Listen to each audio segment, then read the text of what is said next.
Bore da. Felly yn y fideo yma, dwi jyst yn mynd i roi cyflwyniad sydyn i chi ar gefndir Wikipedia. Felly, wiki ydy gair Hawaiian am quick. Mae wiki yn golygu gwefan sy'n cael ei rannu efo pobl eraill. Felly, pedia, encyclopedia. Felly, gwyddoniadur sy'n cael ei rannu efo pobl ar-lein ydy Wikipedia. So, os ai ar y 5 colwm Wikipedia na i ddarllen y 5 peth pwysica am wefan. Rhif 1, gwyddoniadur ydy Wikipedia sy'n cynnwys elfennau cyffredinol ac arbenigol o wyddinaduron. Dylid fod yn gallu gwirio'r cynnwys gan ddefnyddio ffonelilla. Mae hyn yn ofnadwy o bwysig achos pan dwi'n mynd o gwmpas ysgolion,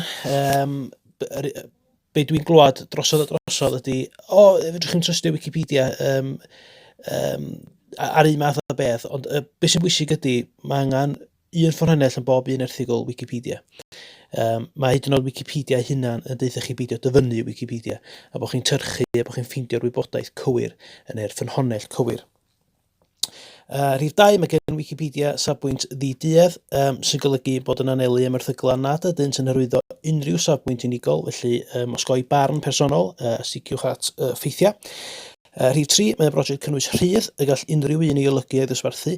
Yr un peth eto, mae pobl yn cwyno, fedrith unrhyw berson olygu, mae hynna'n wir, ond os oes y gymgymeriad ar yr erthygl penodol yna, mi fedrwn ni i gywiro fo, i newid o, a cael gwarad o'r wybodaeth angenrheidiol. Rhif 4, dylai Wiki4 rhyngweithio mewn modd cwrtais a chamddangos parch. Mae hyn yn ofnadwy o bwysig. Da ni'n eisiau ffrio, mae yna fwy o ffrio yn mynd ymlaen ar y fersiwn Saesneg yn amlwg, oherwydd bod yna fwy o golygyddion. A wedyn rhif 5, nid oes gan Wikipedia reolau cadarn ar wahân i'r 5 egwyddor gyffredinol hyn, byddwch ddewr wrth ddiweddaru erthyglau. Peidiwch â poeni am gwneud camgymeriadau, ewch amdani, a triwch pethau, a os ydych chi yn stuck, mi fydd yna griw ar Wikipedia yna i'ch helpu chi. Iawn, diolch yn fawr, welwch chi yn y fideo nesaf.